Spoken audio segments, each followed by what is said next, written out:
dans cette vidéo comment émettre, mais également percevoir un son.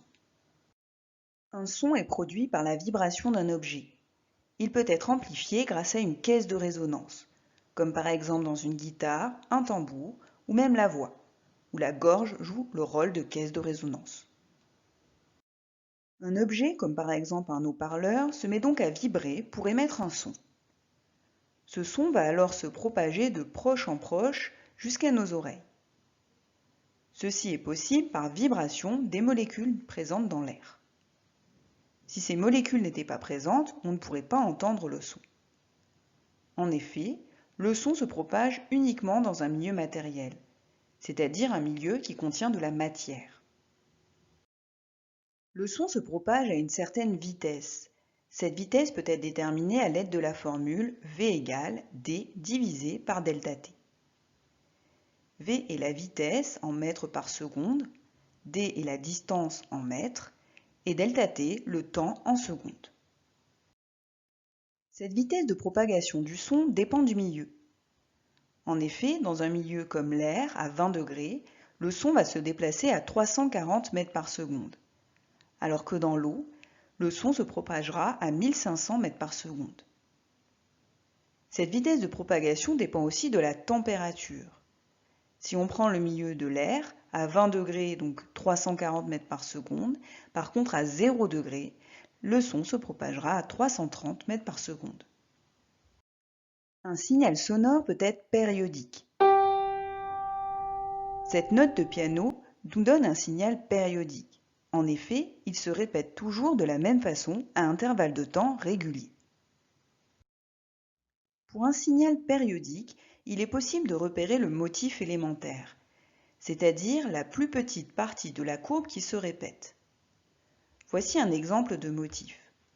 Cette partie-là se répète. En effet, si je reproduis plusieurs fois ce motif, je retombe bien sur le signal de mon piano. Un autre motif possible, celui-ci. Donc, c'est ce qu'on appelle un motif, car si je le répète encore une fois, je retombe bien sur le signal de mon piano.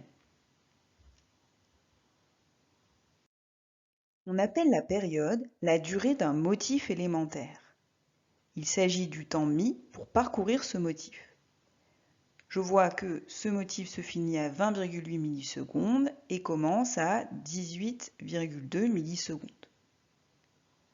Donc la période correspond à la durée entre ces deux points, ce qui correspond à 20,8 moins 18,2 millisecondes, ce qui donne 2,6 millisecondes pour la période. La fréquence d'un signal est le nombre de motifs par seconde. Elle se calcule avec la formule F égale 1 sur T. F est donc la fréquence en Hertz de symbole Hz et T la période en secondes. Lorsque tu utiliseras cette formule, veille toujours à ce que ta période soit bien en secondes. Calculons la fréquence de notre signal précédent. Pour rappel, on avait obtenu pour période grand T égale 2,6 millisecondes.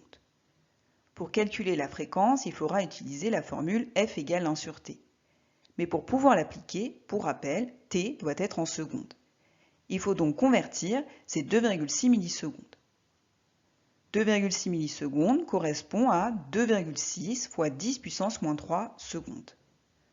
Dans ma formule, je remplace donc 1 divisé par 2,6 10 moins 3, ce qui me donne à la calculatrice 384,6 Hz. Attention, le résultat doit toujours être écrit en écriture scientifique et avec le bon nombre de chiffres significatifs. On commence par l'écriture scientifique, 384,6, ça correspond à 3,846 fois 10 puissance 2. Pour rappel, une écriture scientifique, c'est un nombre compris entre 1 et 10, qui n'a pas le droit d'être égal à 10, fois 10 puissance quelque chose. J'ai donc déplacé ma virgule qui était après le 4, juste après le 3. Comme je l'ai déplacé de 2 rangs du côté gauche, c'est pour ça que j'ai 10 puissance 2. Une fois que l'écriture scientifique est effectuée, il faut garder le bon nombre de chiffres significatifs. Pour cela, je regarde ma mesure la moins précise. La seule mesure effectuée dans ce calcul est la période. 2,6 fois 10 puissance moins 3.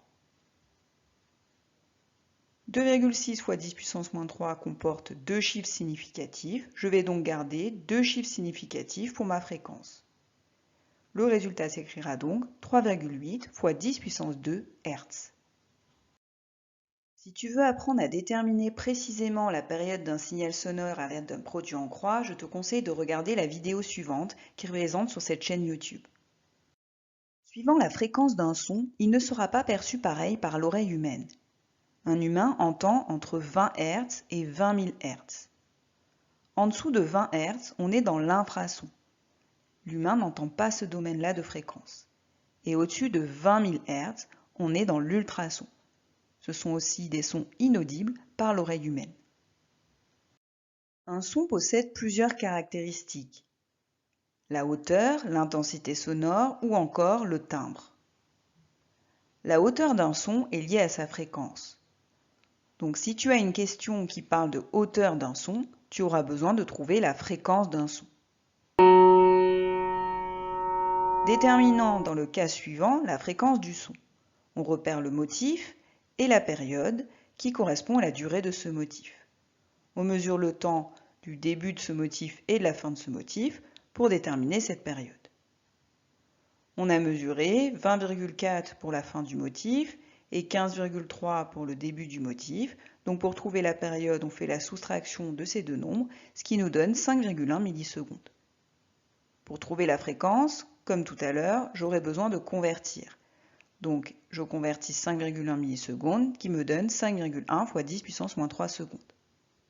On applique ensuite la formule F égale 1 sur T, on remplace la période et on trouve 196 Hz.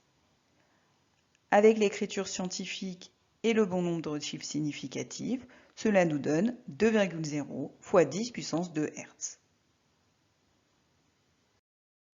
En reprenant mes deux sons précédents et leur fréquence, je peux les comparer et voir s'ils ont la même hauteur. Je vois que mon premier son a une fréquence de 2,010 puissance 2 Hz, alors que le deuxième a une fréquence de 3,810 puissance 2 Hz. Ces deux sons n'ont donc pas la même hauteur, car ils n'ont pas la même fréquence. Un son aigu a une fréquence élevée, contrairement à un son grave. Si je reprends mes deux sons précédents, je vois bien que la fréquence la plus élevée est pour mon deuxième son, c'est donc ce son qui est le plus aigu. Réécoutons rapidement ces deux sons pour vérifier cela. Le premier et le deuxième. Le deuxième est bien plus aigu. L'intensité sonore est liée à l'amplitude du signal. Pour déterminer si un son a une intensité sonore plus forte qu'un autre, il faut donc trouver l'amplitude de ce signal. L'amplitude se mesure de la ligne du 0 au point le plus haut. Si je fais cela avec mes deux sons, je vois que l'amplitude n'est pas la même. En effet, dans le premier son, je monte jusqu'à un peu moins de 3 carreaux, alors que dans le deuxième son, je monte sur 3 carreaux. Ces deux sons n'ont donc pas la même intensité sonore.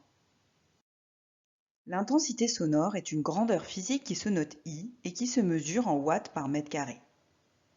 Cette grandeur n'est pas une mesure facile à manipuler. Les physiciens ont donc inventé une nouvelle grandeur qu'on appelle le niveau d'intensité sonore, qui se note L et dont l'unité est le décibel. L'intensité sonore et le niveau d'intensité sonore varient dans le même sens. Ce qui veut dire que si l'intensité sonore augmente, le niveau d'intensité sonore augmente également. La dernière caractéristique d'un son est son timbre. Le timbre d'un son dépend de la forme du signal. Prenons l'exemple de deux sons joués à la même hauteur, c'est-à-dire à la même fréquence.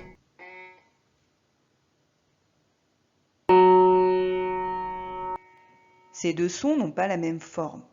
On en conclut donc que ces deux sons n'ont pas le même timbre.